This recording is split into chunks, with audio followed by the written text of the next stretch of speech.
Hello there. And we are live. Ladies and gentlemen, you are welcome to. This is actually the second episode, yeah, of our crossover, dealings, of our crossover dealings, people, yeah. And this is it. No other show than the Dial and Claude show meets the Ola and Claude show. Two legends I work with, two respected individuals I work with.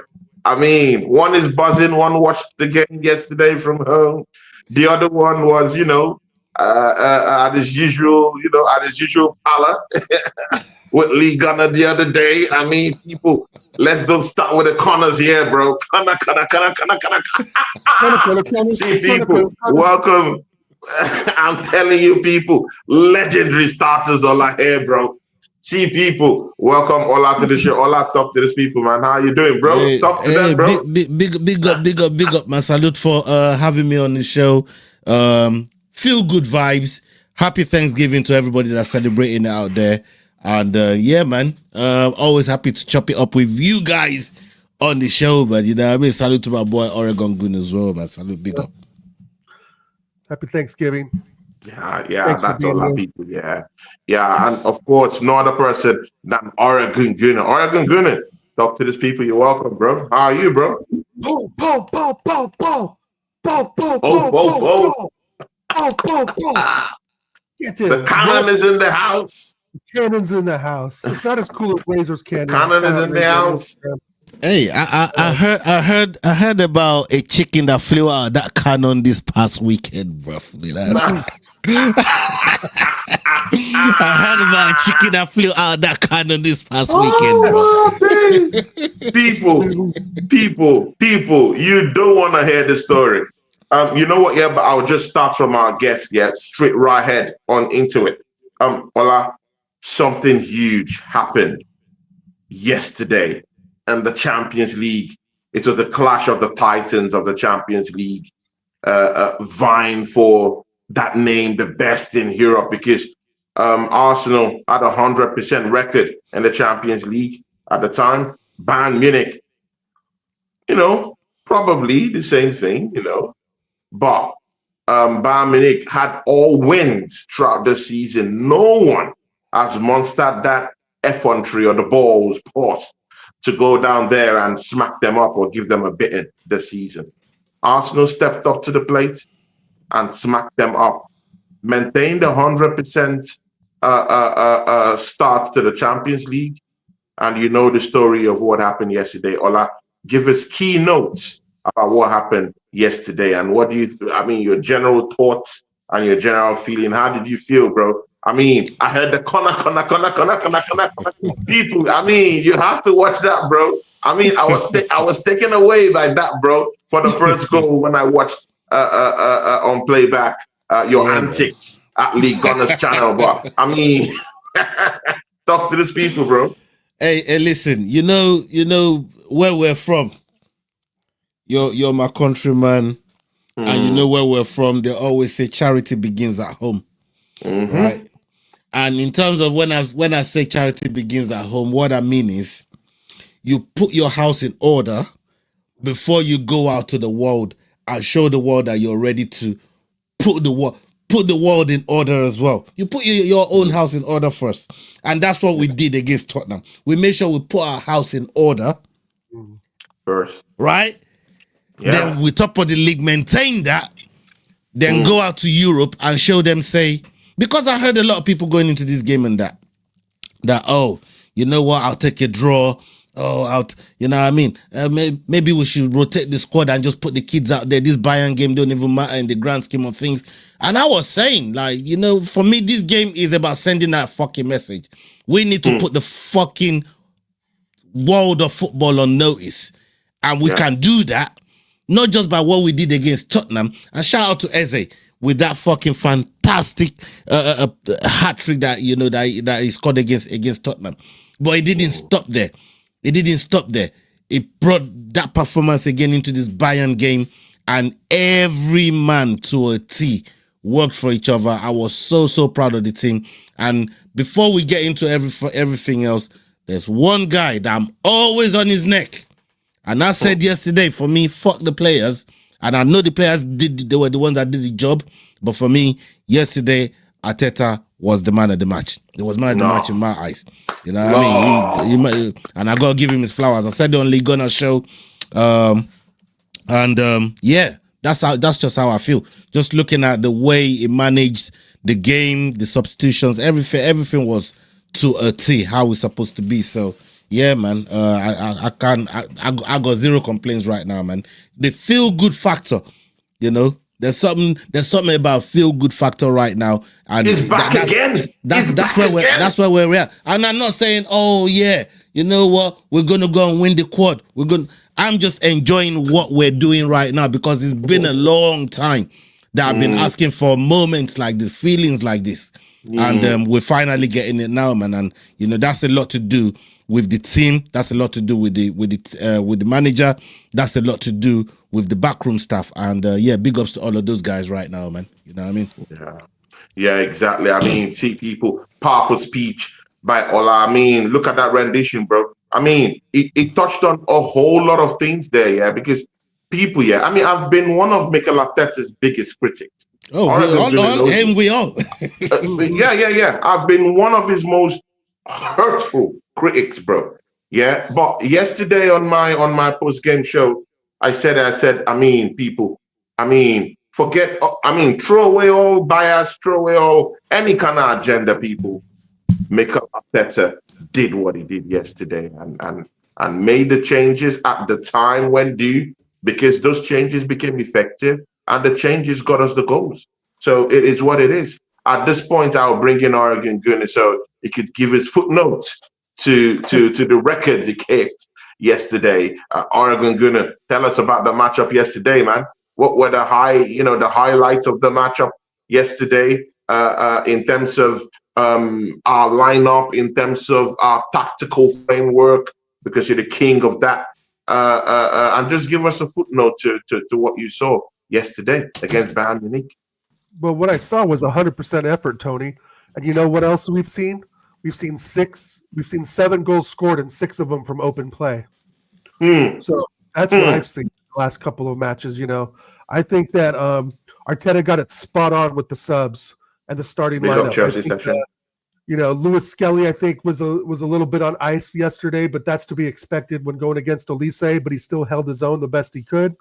I thought Declan Rice, again, was phenomenal. I thought Moreno was a little quiet till the second half, but that second half was some of the best football I think I've seen since the Tottenham game. So, like Ola was saying, you put those 2 games together, and what we have is, you know, 2 goals conceded and 7 scored. And the one by Richarlison, we know, was just, you know, a mistake by Raya, unfortunately. But with regards to yesterday, like Ola said, Arteta got it spot on. I think he got it spot on with the lineup, but he got it spot on with the substitutions. And I got to say again, my left winger, redemption song, right? This is someone, again, we were going to sell last season. Bro, I wanted him out of the club. I wanted him out of the club. I think, hey, if Saudi's going to offer us 80 mil, we can't turn our back to that, right? Take that shit. You know? Right, but here he is. The gaffer calls and goes out there and performs, bro.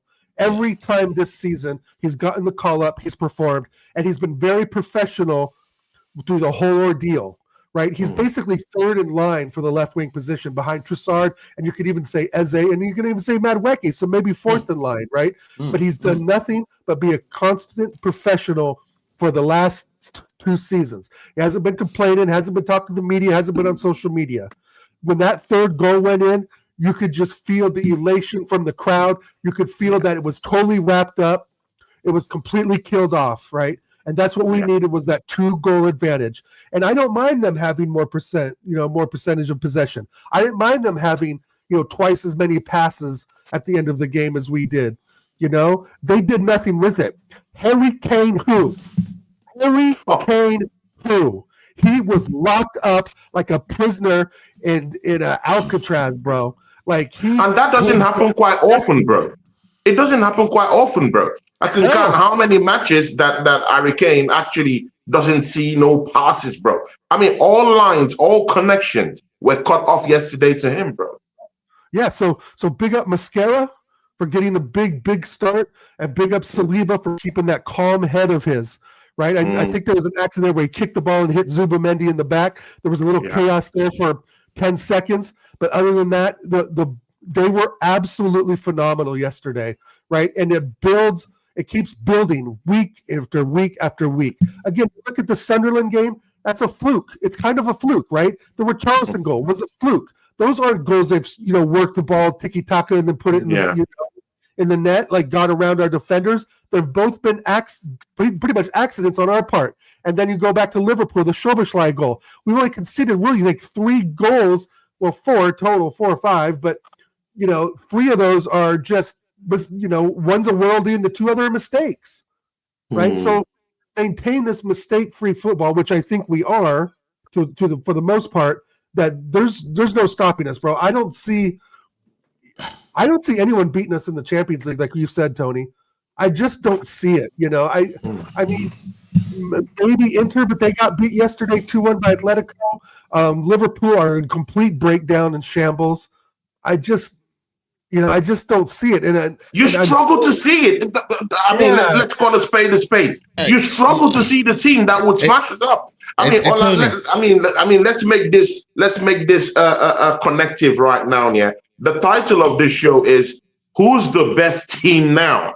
Who is the best team now? I mean, people, just before getting into this Bayern Munich game, everyone was saying, "Oh, Arsenal will meet the Waterloo." Yeah, in that game against Bayern Munich. I mean, I was hearing lots of rival fans. They're gonna smack them up. They're gonna teach them a big lesson. I'm gonna smash your how boy. They're gonna control Hurricane. Ola, Ahmed, please, bro. Which team do you think can muster the courage after watching what we did to Bayern Munich? Which team do you think can step up to us and actually go man for man, band for band, and get to smash us up? I just want to know. Right about now. On form, that's hard to see. That's hard to see on form right now. I look around and it's nice, isn't it? It's nice, isn't it? Now, it's nice. Hey, like it's good to have that feel, and that's why I'm talking about the feel good feeling, because when you're starting to feel like this is a fan base that's full of PTSD, bruv. Scars everywhere on our backs.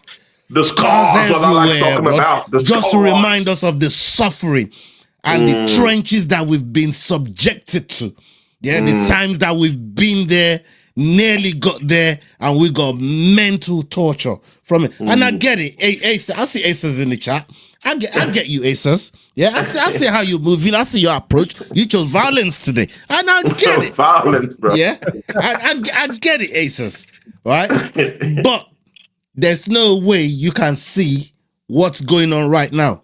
Right, the trophies will come when they come, and we can't ignore what's going on right now. Not enjoy it till when we see a trophy. Right, especially when you know what we're cooking right now has a more solid chance of getting us silverware, right? So, which is something that we've always wanted. I said to you, I want my day in Wembley. I've been saying that. I said that about this Carabao Cup where you was trying to talk about that away. That's what we want. I want my day in Wembley. I want the medals. We want majors, right? To do all of those things, we got to keep doing what we're doing now. That's how we get there. That's the blueprint of how we get there. We got to keep winning these games. And to your question, Tony, it's hard to look around and find that team, because I thought Atletico Madrid was going to give us a game and it was going to be haram football. We smashed them we took them to Dagestan. We took them to Dagestan and smashed them. Them and them got smashed up. You know what I'm trying to say? Then we get to Bayern Munich. And I'm thinking, oh shit, this lot, I got PTSD from this lot, 15-3. If you lot remember. You lot remember the 15-3. Yeah, I remember that.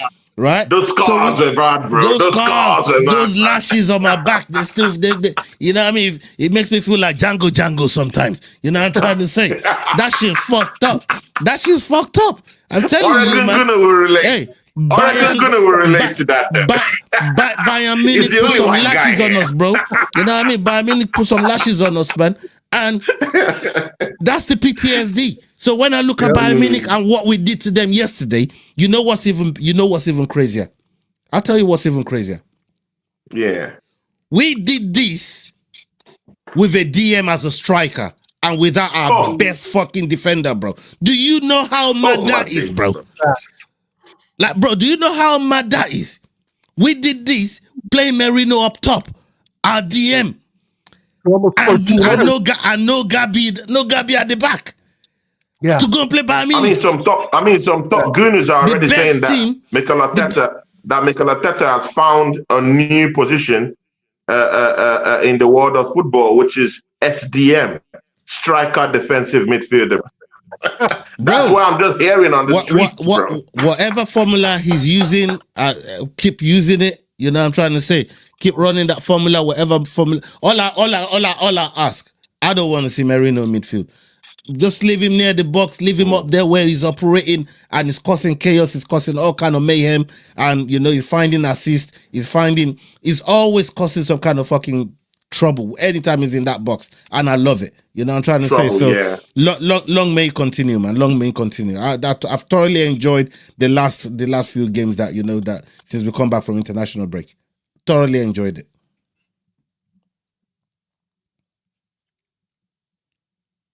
Yeah. You're a bit delayed. You're a bit delayed there, Tony. Yeah, he's a bit delayed. Oh, am I being delayed? Yeah. Okay, no props. But see, Oregon gonna chime into this. Yeah. You just heard what Ola said about Merino. Yeah. With Merino in the team. Yeah. We smacked up Tottenham with lots of goals. Yeah. Probably he wasn't at the end of those goals, but he was part of the formation that got those goals for us. He gave that pass to you remember that? To Trossard in the first goal. Yeah. In this mauling of Bayern Munich, Merino is also there.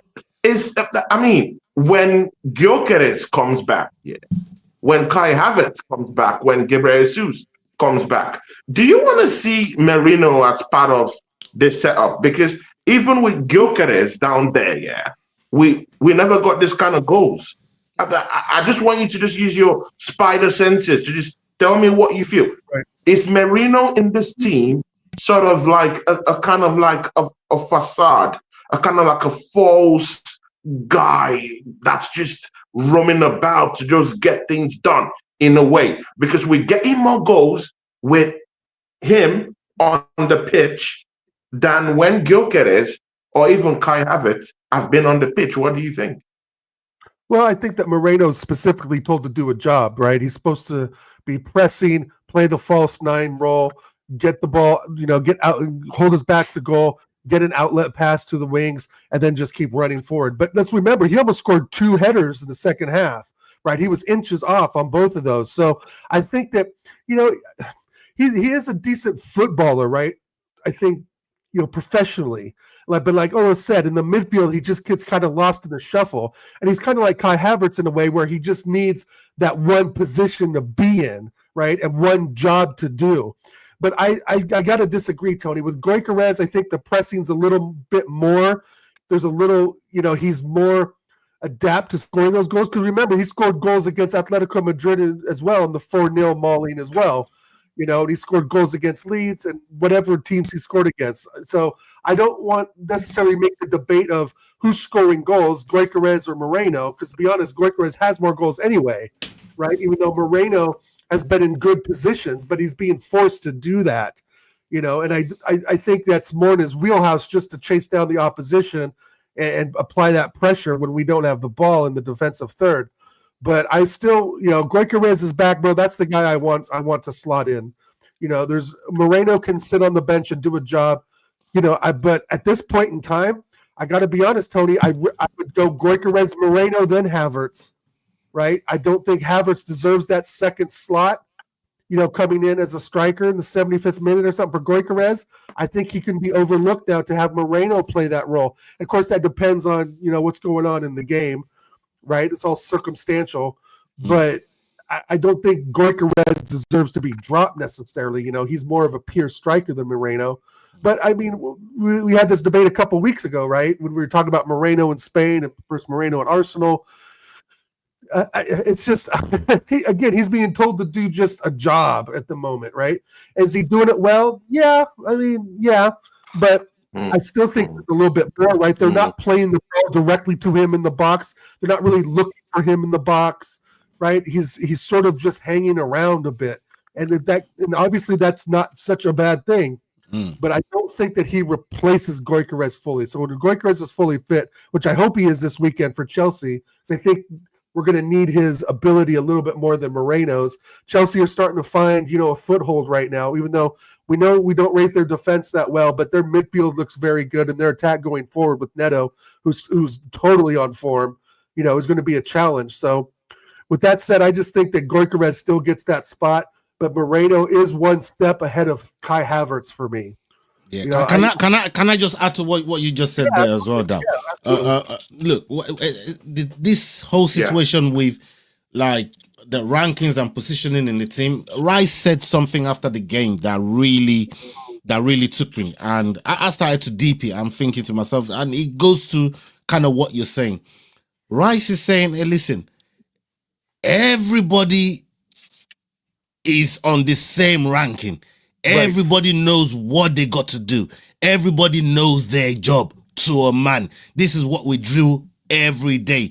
There's going to be games where this man got to play with this man. There's going to be games where that man got to play with this man. It's like there's horses for courses with the team now. And there's no certain, this person gets the first ranking or gets the first. It's just, what team are we playing? What's the best sort of players to go and execute and get a result for that game? Yeah, and that's what Rice was alluding to yesterday. I'm glad you mentioned that, but let me ask you this. So is that because Arteta's starting to figure it out that way? Right? Do you think that's like he's starting to realize that, hey, for Chelsea, I need these players X, Y, and Z. For Tottenham, I needed X, Y, and Z. And now for Bayern Munich, I need, A, B, and C, right? So do you think that's – so I see what you're saying. And I think that's a good way to run it. But when the rubber hits the road, right, he needs to find that best 11, right? 100%. We all have our ideas of what the best 11 are, right? And 100%. Right? 100%. I'm looking at the chat, and big up here to there and Godfrey. I'm glad you guys agree with me. I just think that Havertz right now will struggle to be that guy to call up, right? Is he so – is Arteta, when Havertz is fully fit, is he going to just say, oh, you're fit now, and you need to play this role? And I just don't see how he gets in over Moreno right now, to be honest, fellas. Bro, the good thing is this. There has to be some ranking, right? There has to be some wheel turning in Arteta's mind where, I know Havertz is okay, he's decent. He's coming back from a long-term injury. He's bulked up a bit, but is he ready to really push himself into this squad? And I'm just not so sure yet, right? We haven't seen enough yet of Havertz this season, or anything of him this season. But again, we have to be very careful the way we're scaling these things, yeah? I mean, I saw, and this is the bigger thing I want you guys to look at, yeah? Odegaard, yeah? I saw Mikel Arteta's favorite yesterday, yeah? Sit on the bench. People, just give me the ears, just listen to me, people. Right. Just give me the ground, yeah, please. Yeah, yesterday, yeah, people, we all know, we've seen Mikel Arteta do this time and time without number. When his favorite comes back from injury, they get a one-way express straight back into the team. But yesterday, I mean, Eze, you can't drop in now, innit? I mean, after the heroics at Tottenham, yeah, and Oregon Gunner, you said that in the show we had in the post-game show after that Tottenham game. It would be so hard to actually just flip Eze away out of the team and just bring Odegaard in. That was what we saw yesterday. So if Mikel Arteta is doing that to one of his favorites, and his captain per se, bro, then you know that everyone would have to do their own due diligence to perform better in the team, definitely before getting a call up into this team. Well, what do you guys think? That's just what I saw yesterday. Ola, Oregon Gunner, what do you guys think about that, bro? No one expressed tickets, favorite tickets down to the team again. What I wanted to finish up with saying too is that, do you guys believe? Let me ask you guys the question: do you guys believe that in training day after day, it's like they're trying out, basically they're put on trial and judgment for the weekend game, right? And whoever's going to be the one is the one. I think that's what Rice was getting to, that every training session, you're basically, trying out to play in the game. Because if someone plays better than you, maybe Arteta will make that pick. Maybe Arteta will go to Gyökeres against Chelsea. Maybe he won't, right? So do you guys think that during training that he's making those decisions based on what he's seeing, regardless of standing position, regardless of where you're at in the squad as a first 11 right. player? This is the thing for me. This is where things change for me, right? Berta is now attending these fucking trainings, bro. Barter's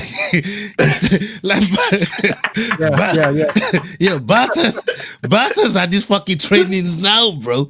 Like he's looking on, like who the fuck wants out? Who can handle the hit? Who's ready to step up? I will sell your ass. I will get you the fuck out of here, right? And all these players, it's like they're acting brand new. They got new attitude. They know what their role is. They know what the job is. And I like it as a fan of the club, because for us, this can only create good problems, right? Sure. And the problems that we're talking about right now, when you look at the likes of Liverpool and the likes of, say, the Uniteds of this world, and all these other clubs. Maybe not Chelsea is not one of them right now. Or the clowns. I mean, let's call it what it is. These clowns, bro. Look at Liverpool, clowns, Man United, clowns. The problems that we're talking about. Again. Bro, we're living life. We're looking good. And that's what I'm saying. The problems we've got right now, they're first world problems, bro.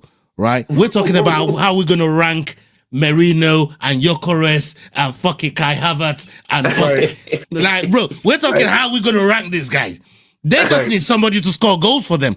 Like, this is what I'm trying to say. So this is a position that we've not really been in. We've not really been in situations like this. But I like these problems that we've got right now. Yeah, they're a problem, but they're good ones, because that will only make these guys up their games. Because if Kai now gets an opportunity to feature in like a Carling Cup game, say against Palace or whatever the next one that comes up, and he bags a brace or he gets a goal and an assist, all of a sudden he's now thinking, hey, listen, I need to start putting in work so these other strikers that's in front of me know that when I get called on, that might be their last chance of fucking getting called on. And that's how we breed this competition, bro. This competition. And it's not just competition, but the gap for drop-offs reduces. The drop-off gaps reduces, because everybody now know what they're know what it is. They know what it is. They know what it is. Yeah, exactly. Pito 316. I mean, people. Pito. I mean, we have to talk about this now. Salute.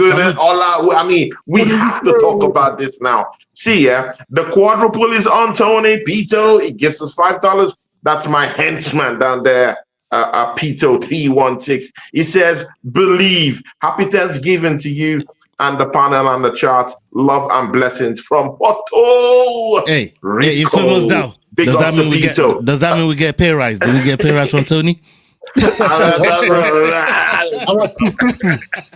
See, people, Ola and Oregon Gunner. Oregon Gunner will start with this, Oregon Gunner, we're topping the Champions League. I mean, let's look at this without bias, bro. Without any kind of let's don't do agenda or any bias or anything. Let's just talk about this as fans of football, We're topping the Champions League. We've beaten the most potent team in the Champions League and the team with the cleanest record in Europe this season, bro.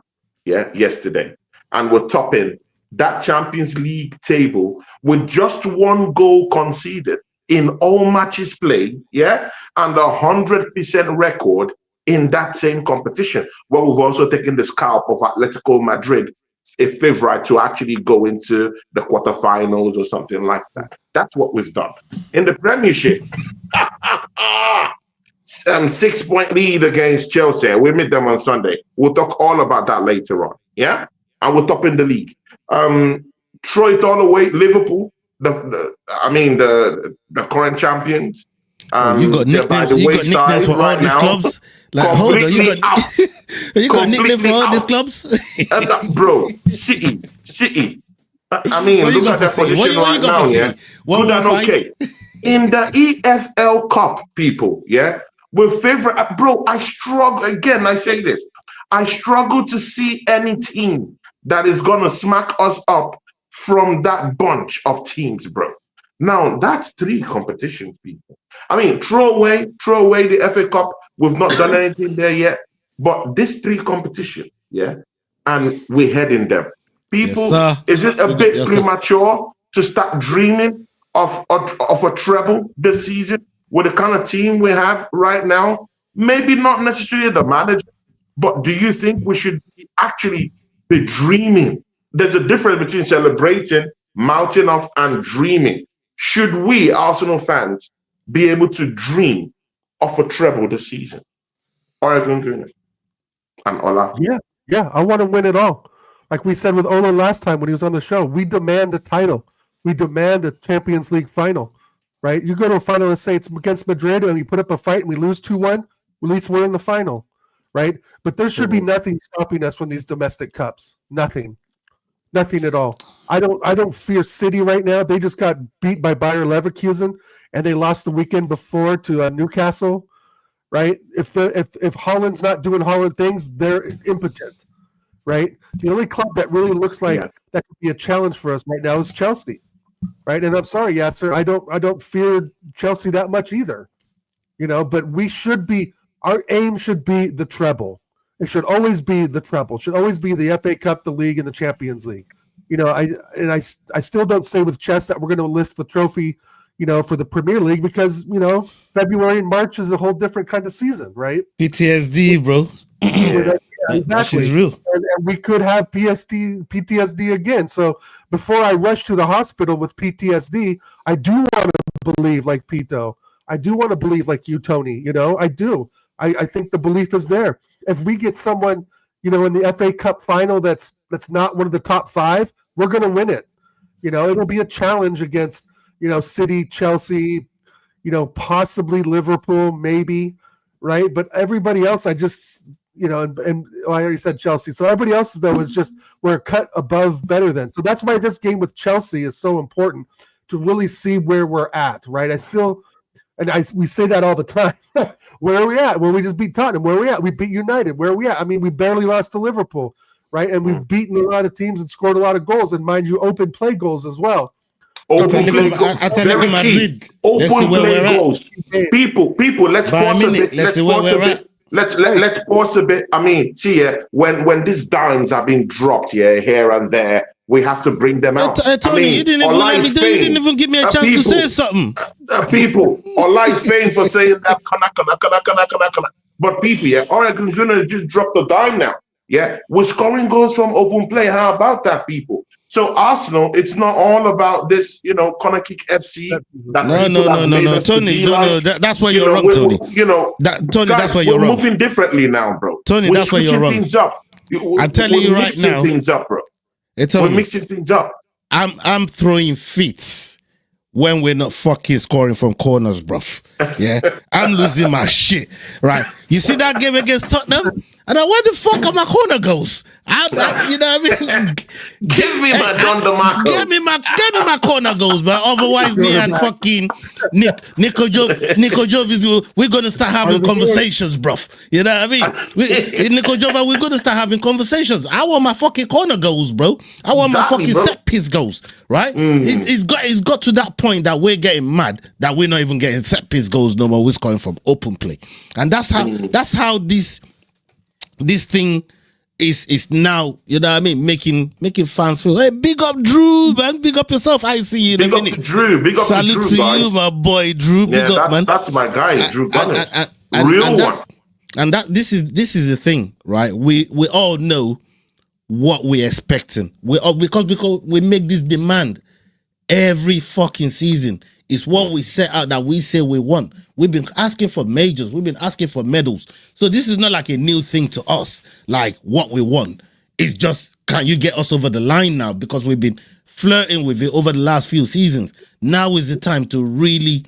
I mean, I thought last season was the time to really fucking go and snatch it. And then we let Slot come in and just do what he did. He just pissed all over the fucking place. And now look at him. He looks like a homeless bum. But I digress, right? The thing is this. What we need to do is put one foot in front of the fucking other. And I disagree with you, Infamous Dow, when you said that, oh, this Chelsea game is now a gauge to see where we're at. No, blood. It's a gauge to see where the fuck they are. Where we're at. Exactly, bro. Yeah? Exactly, bro. Where we're at. It's a game for them to see. Bro. It's a game for them to see where they're at.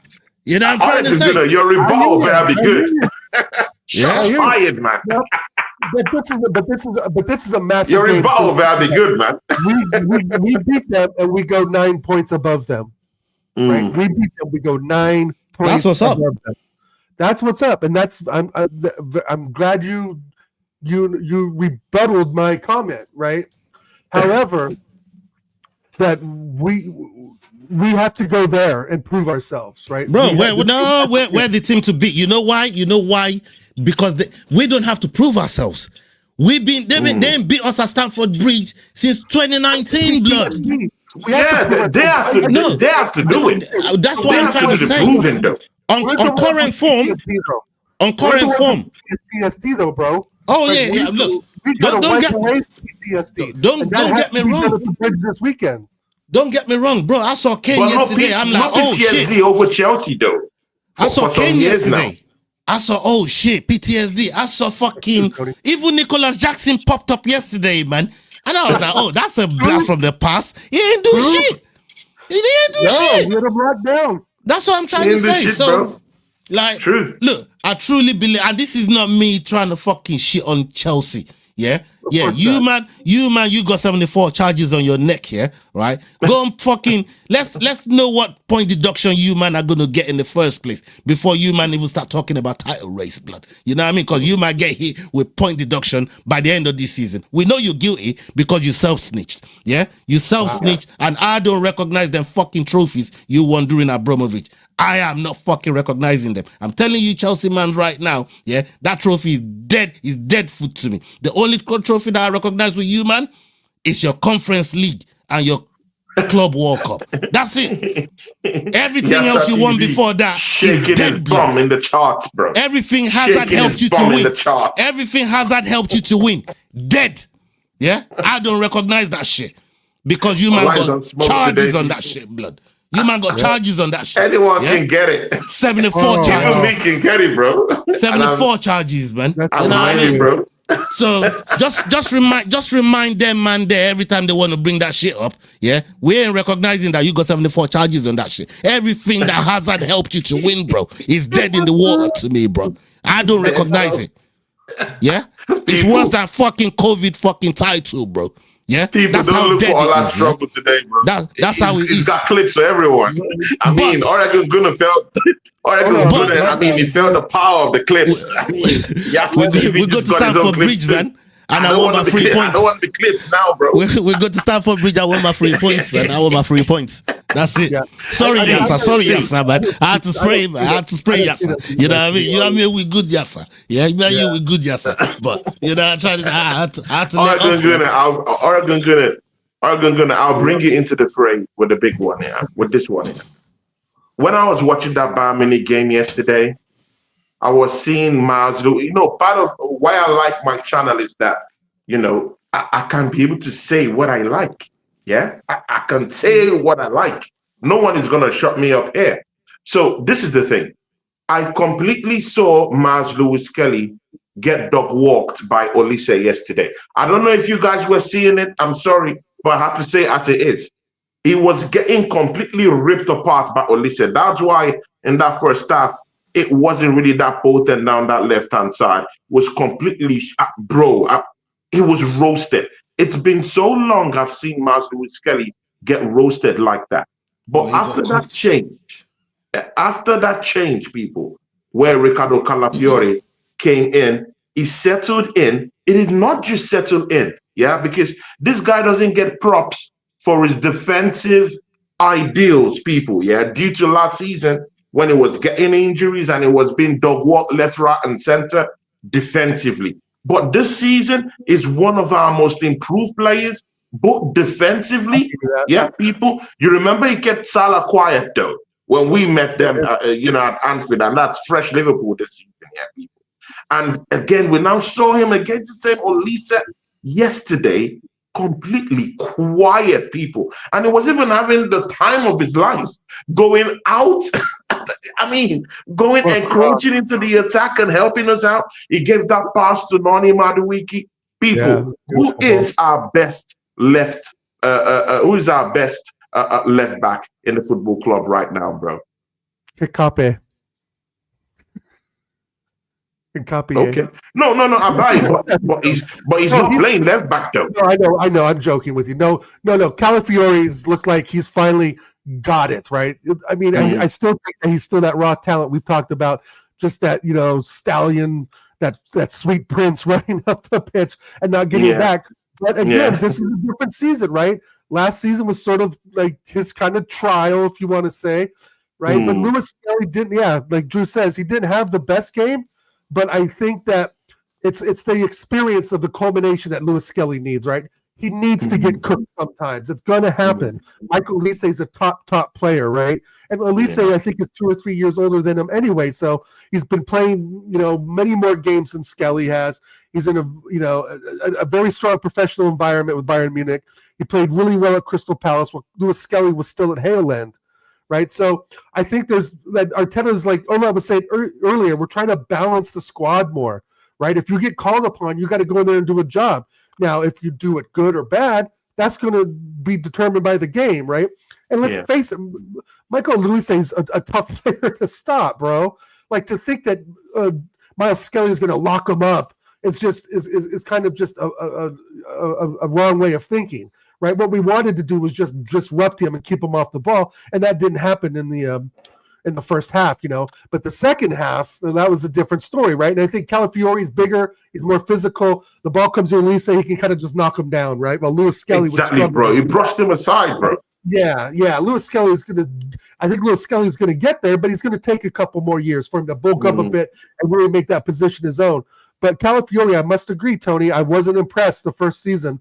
But this season, he's come across leaps and bounds, and you can see like the drive. Like he really is playing for the shirt and the badge, and that's what I love about him as well. Is that he can really defend now, which last season he was kind of like, well, do I go forward? Do I come back? Like, where does this manager want me to operate? But now that was like Ola said even before, the roles are getting a little more defined. You know what I mean? Like Moreno's defined role is to come in as basically the third string striker, even though he's our second string striker, right above Havertz. Calafiore is finding that balance between attack and defend, and knowing when to go forward and when, right? And I think that's part of what we're working on day in and day out during training and getting game time. So, I mean, big props up to Lewis Skelly.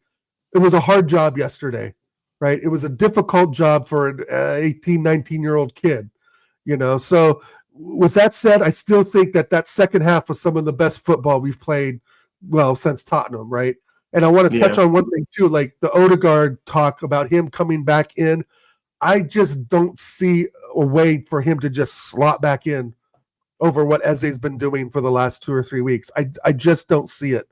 I think that would just absolutely crush that kid's confidence. And right now, everyone's confidence is high. Arteta's confidence is high. Berta's confidence is high. Everyone's confidence is high. It's like, why make these changes when you don't need to? Because then that would show the real favoritism.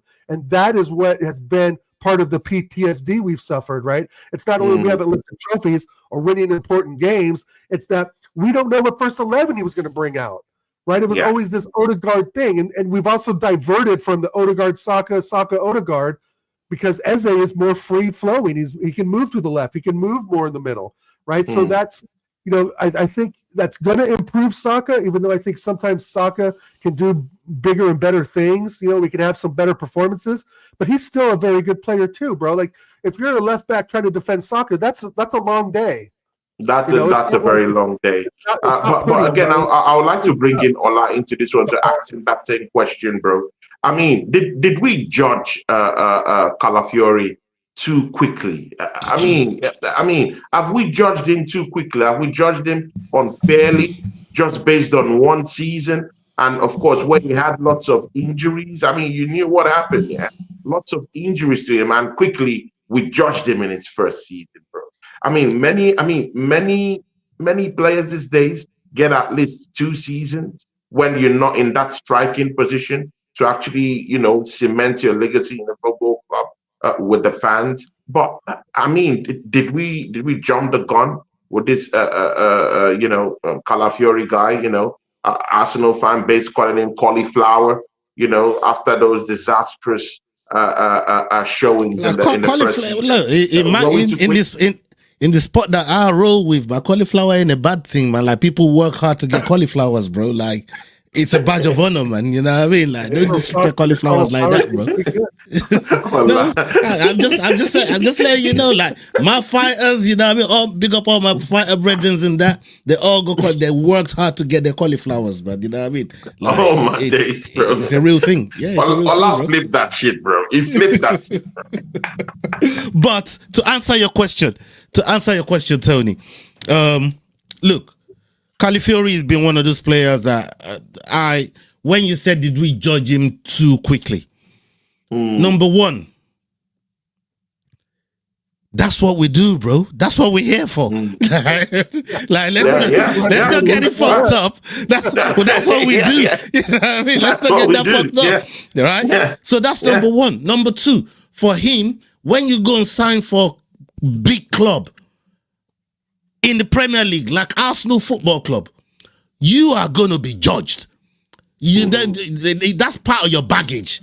That's part of that's part of your cross that you got to carry, right? You're going to be scrutinized, right? Look at, somebody made the example the other day, and it's crazy. It eludes my mind, but he said something about Newcastle and Man United, and how Man United are always in the front lines. They're always making the tabloids for what the fuck's going on wrong with them. But you don't hear nothing about Newcastle. Like Newcastle barely make the news, and that's because of who Newcastle is. There ain't no spot. If they lose 3 in a row, nobody gives a fuck. If United lose 3 in a row, everybody gives a fuck. This is what I'm trying to say. It's the same thing with Arsenal. You are going to be judged. 10 games in, 5 games in, hell, your fucking debut. People are judging you already because you play for Arsenal Football Club. It's just how it is. And that's part of your cross to carry. And I think a lot of the players that come to this club know that coming to this club. They already know that. It's not something like they don't know. Don't think their agents ain't fucking done all the fucking, due diligence before they come and sign for Arsenal, right? Madueke was getting judged as soon as he got signed. Look how happy everybody was when he scored the other day. I was losing my shit when we signed him. Right? I'm gonna rip him apart, right? Bro. Right? I was losing my I ripped him and they won and all. Right? Man, Oregon's gonna rip that signing apart. Look, I don't agree with the personal and all the family fucking abuse and whatever else. We were just talking about like strictly player. No. People were going on like we didn't want him. He was judged per se. He ripped it off, bro. So he was even judged. I was angry, that we're getting another Chelsea throw up. So talking about did we judge Calafiori too early? That goes as part of playing for Arsenal Football Club. You will be judged soon as you fucking hold that shirt up. We don't wait 10 games no more. We don't wait a whole season no more. That's back in the day. This is modern day football, right? There's social media everywhere. People are on to you right away. They want to see instant results. We see what's going on with fucking Isak right now, right? Back in the day when there were no social media, nobody to get onto them, they can take their time to bed them in and all of that. You don't get that time no more these days, bro. You know, it's just how it is. It's not. I'm not saying it's a good thing or a bad thing. I'm just saying that's just how it is now. And you just go roll with the times. You go roll with the times. 180, 200 grand a week, like Ola said, you have to hit the ground running. There's no the wages now that these players are getting, for doing half-assed jobs. It's not right. That's why we expect 100% every single game. Regardless of the player's name, regardless of where they played before. Like with Madueke and Havertz, they didn't perform at Chelsea, but we saw in January and February of 2024, we scored 32 goals and conceded 5, and Kai Havertz was a major part of that. And he scored against them fuckers as well, which I liked very much. Yeah, 5-0, 5-1 or whatever it was. If Madueke goes and does that on Sunday, all of a sudden I'm looking at Madueke differently. Yeah, I'm trying to say. That's all it takes. It don't take much to please us. It don't take much to please us. It don't take much, exactly, bro. We can easily be teased. Yeah. Well, you got to just be at the right place at the right time. Like, you've got to be able to read where the ball's coming from. You got to be able to read what's going on. And that's the main thing. I mean, to be honest, all these players are playing the Premier League for a reason, right? Even players that play for Wolves, like they're in Leeds, it's like they're still very, very good in overall the football world. Like, let's be honest, because there's so many different tiers and levels of world football. Wolves are shit. Yeah, Leeds are shit right now, West Ham, etc. But they're still very good if you look at global football, right? Yeah. But it's the ones, if you get chosen by Arsenal, that is a once in a lifetime opportunity to play for one of the biggest clubs in the world, right? And you have to perform, and you're being purchased by Arsenal for a specific reason. Like, we've got devs in the past and so forth, but that's all part of the club building and trying to move forward. And the PTSD that we speak about will slowly go away once we start lifting some trophies, because everything is starting to fall in place. Again, it's still too early for me to say we're going to win the Prem. Like, oh yes. I mean, I do believe, like Pito, I believe that there's a solid chance week in and week out. But again, once the ball turns yellow, once the weather gets worse, once those underdog teams really start to push to stay in the Prem, and once those lower to mid-table teams really push for that top 8 and 7th and 8th slot to get some sort of European championship, it's a whole different season, right? I mean, things are going to fluctuate. I want us to be long gone by then. I want us to be long gone. Right, exactly. I want us to be 9, 12, 15 points ahead, right? I want us to be long gone. To have some calmness in our lives for once. Exactly. The assembled is here.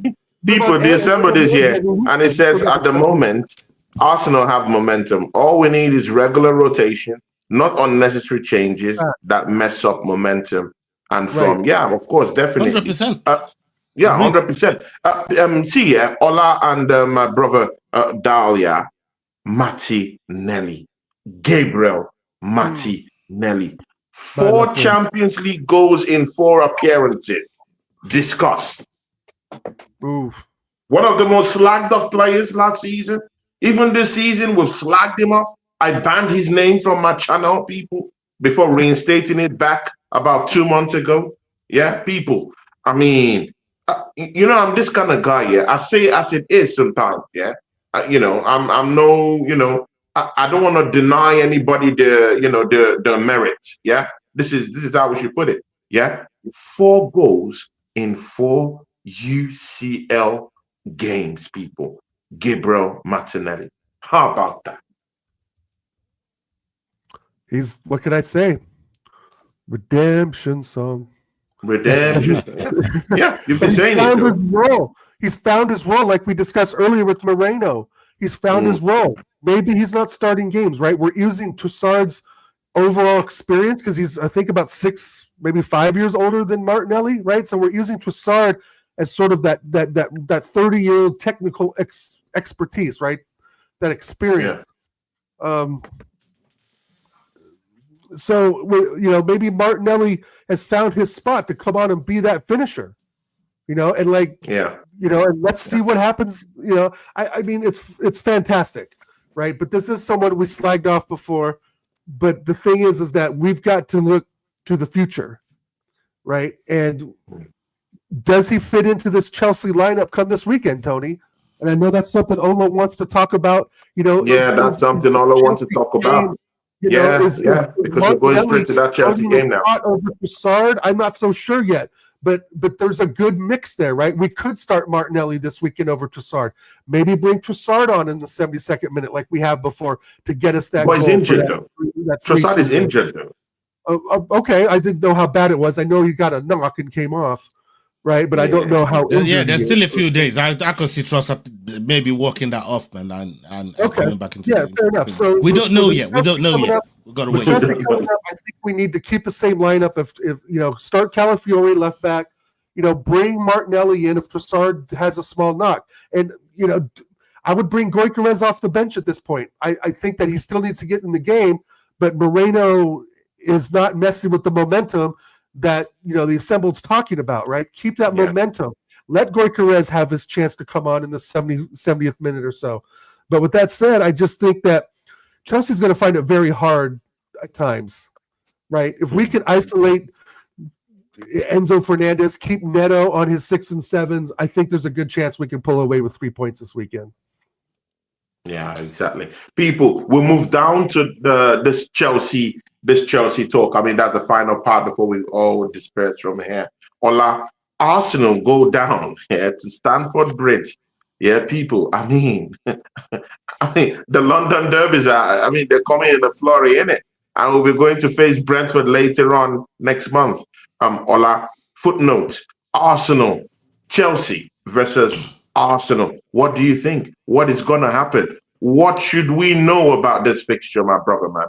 Talk to us, brother. Are we going to smack them up, or is Chelsea going to smack us up? Just let us know.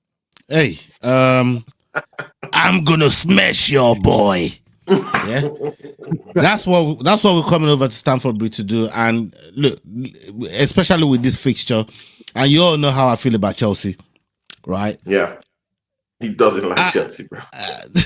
Hey, listen, I hope Arteta keeps making the right decisions. If he makes the right decisions like he's been making, keep an eye on the flow state of the game and give the game what the game requires, maybe off the bench, maybe even positionally moving players around. Sometimes when he moves Saka to the left and brings whoever to the right, it kind of disorientate what's going on there. I was listening to Rice yesterday and he was talking about what Bayern Munich does so well and what they had to do to counteract it, because Bayern Munich moves around so much and they get other players to fill into those positions. And if you're not moving with your players man for man with top level communication, you are not beating that Bayern Munich. Rice said all of these things yesterday. We were looking for our references. We had to keep our communications really, really high. And Chelsea will be high in confidence from beating Barcelona. Yeah, they'll be high in confidence because whether is a 10-man Barcelona, whether it's 11-man Barcelona, it's always impressive. These European teams. Hold on. Should we rate this European team? Hold on, I'm rating it. That's what I'm trying to say right now. Whether it's a 10-man Barca or 11-man Barca on a fucking UEFA fucking Champions League night, if you go and beat them motherfuckers, you've done a good job. It's end of story. These are fucking Champions League fucking hierarchies, bruv. Like, right. You know what I mean? You gonna beat those on Champions League nights. Really though? Yes, really. The Tottenham that was smashed up 4-1 is scoring 3 goals against PSG. So what? I think European football is dead. No, bro. No. You can't look at it like that. You cannot look at it like I'm serious, that. Bro, this is football, I look man. at these European teams like clowns. Look at what we did to Atletico Madrid. You can't tell me that, bro. This is football. Hold on. So I hear you, bro. So the same way the same way Grimsby's beating Man United then. Hold on. So the same way Grimsby's beating Man United then the Premier League's done. Is that what you want me to believe? This is football. No, Anything can happen on the football pitch. Man United is done. No, you call a spade a spade. No, Man United is done. Even for Grimsby. I think that even people for are Grimsby. Hold on. Oh, wait a minute, Tony. You got to answer for your crimes, man. You're doing the radio guy thing right now. I'm ready to. You're doing the radio guy thing right now, man. You know what I mean? Even for Grimsby, you say Man United is dead. Even for Greens, come on, Tony, now. You know what I mean? You know what we're trying to talk about here? Anytime that you go on the European night and you beat one of these big names, I don't care what state they're in, be it Bayern Munich, be it fucking Real Madrid, be it Barcelona, be it fucking even Inter, you go and get a job done on any of these teams, you've done well. I don't care. And I'm not trying to dismiss this win. We beat Real Madrid last season, bro. And we got to credit them for our flowers for it. I don't rate this European team no more, bro. For some time now, what? Because you starting to beat them, you don't rate them no more. Is that what you're saying to me? Not because we're beating them. Other teams are having a field day against them, bro. Come on, Doug. You got to show some respect. Other teams are really having field day. Bro, this is a competition we've never. This is a competition we've never even won. Hey, Tony, slow down. Let me bring you back to life, Tony. Scoring 3 goals against Hey, Tony, let me bring you back to this world. This is a hold on. This is a competition you've never fucking won, bruv. Yeah, show some respect to the guys that have won it. Yeah, just because you're beating them now, don't mean you can start disrespecting these brothers. You know what I'm trying to say? Yeah, show some respect, man, to the people that won it. Yeah? Apart from Chelsea, apart from Chelsea. Chelsea did against FC Barcelona with a pinch of salt. We've smacked up Real Madrid last season, and we didn't even win the UCL. What are we talking about? Take what they did with a pinch of salt. Go there with full-time confidence and smack up Chelsea, bro. Bro, I'm not afraid of Chelsea at all. I mean, people are just suddenly acting as if Chelsea are world beaters after they just beat Barcelona. It's a false narrative. I didn't say the world beaters. I said you gotta respect what they did on a European night. That's what we said. Don't twist my words. Don't twist Dow's word. Don't twist our word. Don't do the radio guy on us. We said you gotta respect what they did on a European night when you beat European juggernauts like that. You know what I'm trying to say? That's all we said. We ain't say, oh, they're world beaters. And I'm still saying, I want my 3 points. I'll stand for breach. And I'm going to keep it at that. 2-0. That's what I'm saying. I'm saying 2-0. 2-0? 2-0. Okay. All right, you like it when me and Ola go back and forth like this, right? He's trying that bullshit. I mean, you're just enjoying. You're just enjoying us Chicago brothers in the whole block shooting each other, bro. And you're just looking at it, bro. I mean, you're disrespecting the heritage, bro. I mean, Chelsea had a good game against Barcelona. Barcelona, if they don't get things going, they're sus. And plus, they had 10 men, so that makes Chelsea game that much easier for them, right? When you're missing their center back, you've got to make adjustments. But let's be honest here. You can't. Like, Odo's right. Well, you're right too, Tony. In a way that you're like, okay, Tottenham scored 3 on PSG. What is going on here? Anyone can win in any given European night. It just takes a couple of mistakes, and then it's 1-0. Then it's 1-1, right? And back and forth sometimes. But what you have with Barcelona is a team that doesn't like to be touched, right? These La Liga teams, they don't like the physicality, right? Frankie de Jong's making $400,000 a week, Tony. $400,000 a week, if not more, right? And when these players don't perform, like, their fan base gets on them as well. But you cannot disrespect European Cup heritage, right? You just can't disrespect it. Because if Barcelona show up on the night, they could beat us. Especially when we've never fucking won it. Especially when we've never won it. Oregon's going to really Barcelona beat us. Oh, my days. Oregon, are you dreaming, bro? When we win it and you start talking like this, Tony, I'll back you. Are you serious? Really? Tony, when we win it and you start talking like this, I'll back you, bro. I'll back you. I saw Messi annihilate us with hat tricks. Are you serious, bro? Really? Barcelona? You think so? They're going to go band to band with Arsenal, bro. Really? You think Bayern Munich were going to score yesterday and they showed up with a 17-year-old kid that put one in the back of the net? Yes, Santa Claus. But they didn't win the game. We're talking about winning. We're talking about winning. People, do not take this. See, people, I'm just seeing a bump in the respect level, for Chelsea. Okay. since they beat Barcelona.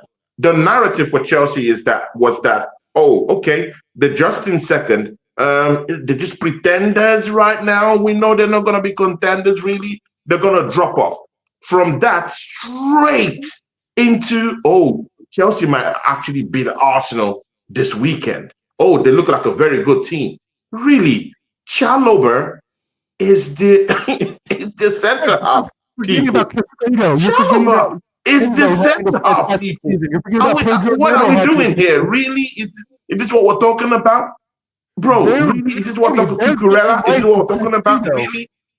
Oh my days. And Tony, if you want to do, bring you back down a bit to earth, bro. We still have to play the match. They have Caicedo. Yes, we will play well because we'll be up for it. They will be up for it too. They do not want a 9-point gap at the top.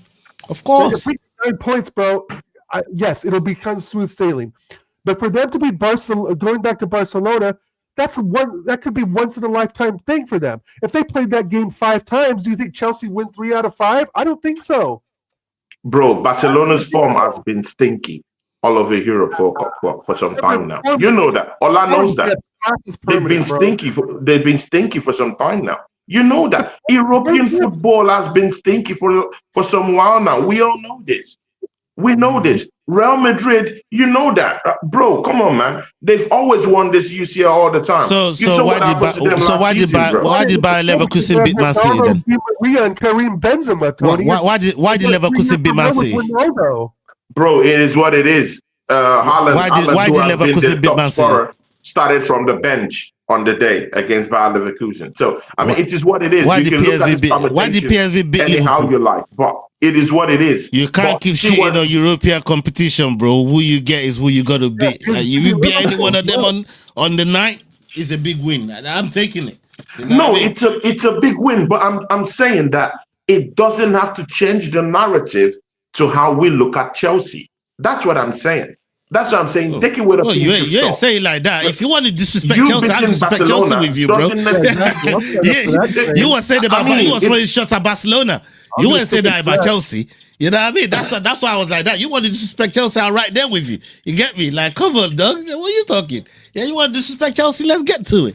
You know what I mean? But Barcelona, they've been around for a minute. Like they've been doing their thing. You see what I'm trying to say? So no, but they're not. They're not the kings they used to be. Yeah, right maybe now, they're not. Any team but can that get doesn't mean that doesn't mean they can't do what they can do on one given night, especially on a European night. Like these fuckers are built different, man. You know what I mean? Like they could just turn up and turn your whole place upside down. They're capable of it. It's what I'm trying to say. So to be disrespecting them, especially when we've never won it, is what me and Dal is trying to tell you. You know what I mean? Like, you know what I mean? Slow down. Let's win this thing, and then we can get to disrespect. Slow down. I hear you, bro. So we'll start with Dal. First 11 for Chelsea before we go. First 11 for Arsenal versus Chelsea. What would you like to see in the first 11?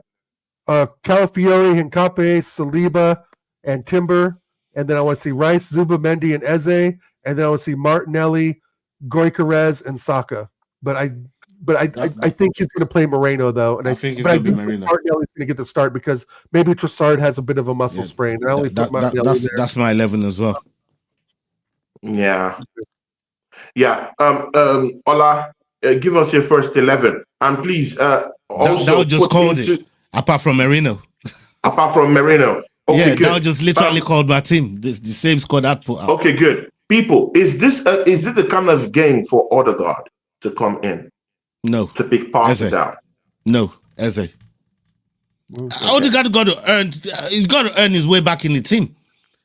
He's got to earn his way back in the team. And again, unless the manager's feeling horses for courses, which we haven't seen yet in Odegaard's fitness anyways. So I think he's got to build that fitness up, the match fitness, the the match sharpness. He's got to build all that up to even try and displace Eze in the first place. And also Eze got to do something despicable for Odegaard to come in and just take his place and not give it back to Eze. That's not going to happen. So that's what I'm trying to say. We have to wait and see how these things pan out. But how right about now, Madueke? How about Donny Madueke? I mean, former Chelsea player. I mean, we have a vendetta against them for selling him over to Arsenal. That's the manager's call right there, because him and Martinelli literally scored in the last game, and they're both coming back off of injury. So that's on the manager, wherever he's feeling, depending on the game plan. And I ain't going to be mad with whoever he picks out of the two of them. Yeah, I still think it's Saka. Like I said in the chat to Drew, and Saka's the captain right now, right? Yeah, and Saka, we've been kind of harsh on his performances of late, but he's still a very difficult player. Cucurella is going to have his hands full with Saka regardless, right? Cucurella is going to fall down. He's going to roll on the ground. That stupid fucking hair that I hate. Look, a bad Saka is just what we've been spoiled with, the levels that Saka is given us over the years, and even a bad Saka can still make a difference on the match day, right. And that's the difference with Saka. You know, it's not aesthetically pleasing. Like every time I see Saka playing a certain type of way, I want Dalman on the pitch. Like just come and get me off the seat for a minute. Like, but exactly the way Saka plays, I get it, because I'm looking at that Dortmund game and he had 3-man tripled up on him. You know what I'm trying to say?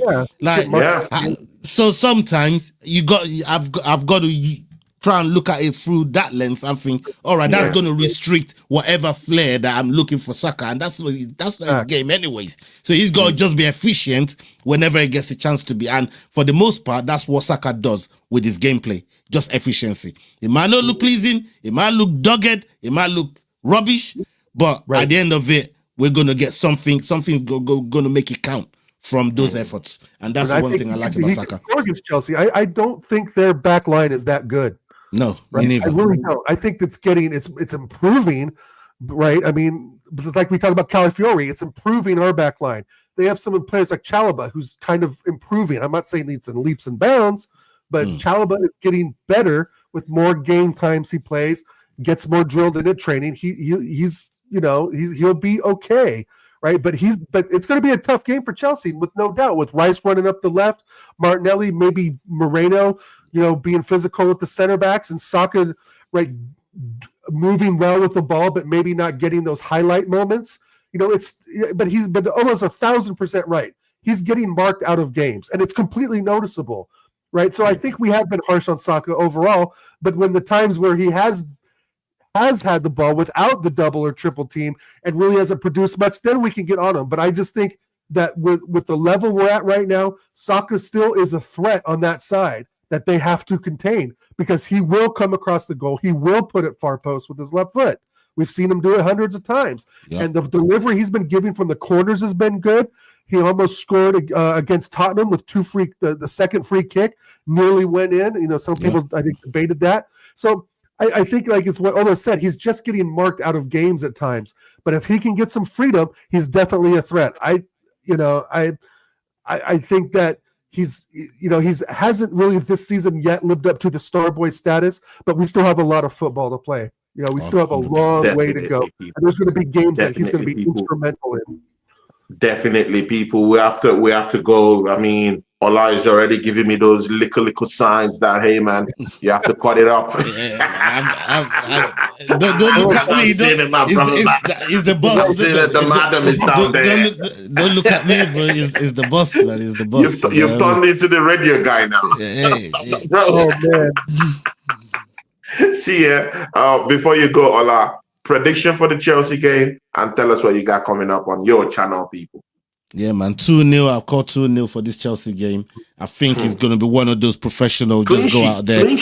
Yeah. I'm looking at that, because there's this thing that I'm looking with the Chelsea game, and it's just how we've been approaching games.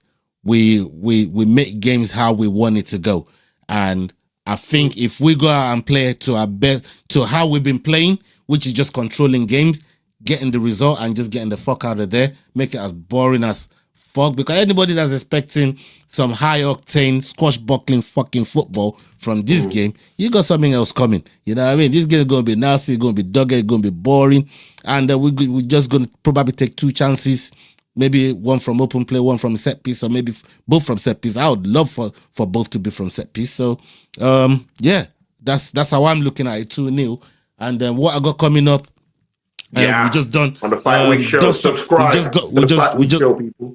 We just done Dust Up Shakedown on Yeah. the Fight Week show yesterday. Go check that out. We got prediction show coming, and we got Merab. He's going to be defending his title. We got Pantoja. He's going to be defending his title December 6th. We're going to have that watch along coming up as well on the Fight Week show, and we got a few guests as well that we got on the show as well, man. So go show some love if you like your combat sports and MMA stuff. Yeah, people. I mean, go subscribe to all of the Fight Week show. Big friend of mine, big supporter of this channel. We support him on his channel too. So big up to you all. Thanks for sharing your time with us. All right, Gunguna, what is your prediction for that matchup? What you got coming up? My prediction was going to be 2-0, but I think I'm going to go with my man here or there and say 2-1. I think it's going to be a little bit scrappy. And, you know, if Owen's going to take the 2-0, I'm going to take the 2-1 because I do think that Caicedo, Enzo, Neto are in form, and they're going to be difficult to handle, right? They're going to be up for this as well. But I do think we sneak out a 2-1, to be honest. So hopefully a 2-0.